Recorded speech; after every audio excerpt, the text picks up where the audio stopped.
Well, July 1st here on the campus, the soundscape is really what it's tough to envision, because you have to understand the 19th century is a quiet time.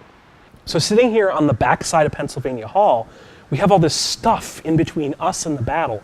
These bricks, this giant building that works as a shadow for the sound that might be coming to us from those guns and cannons that are starting to fire out there on Seminary Ridge.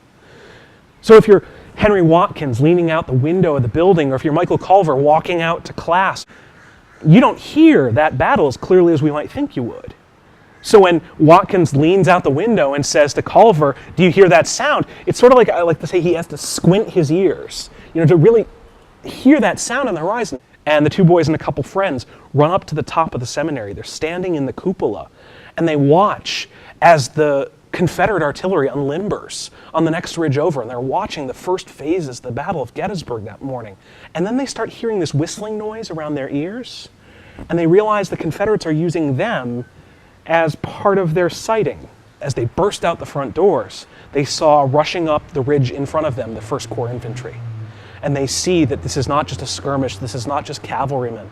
This is a battle in earnest that's going to sweep across this town for the next 2.5 days.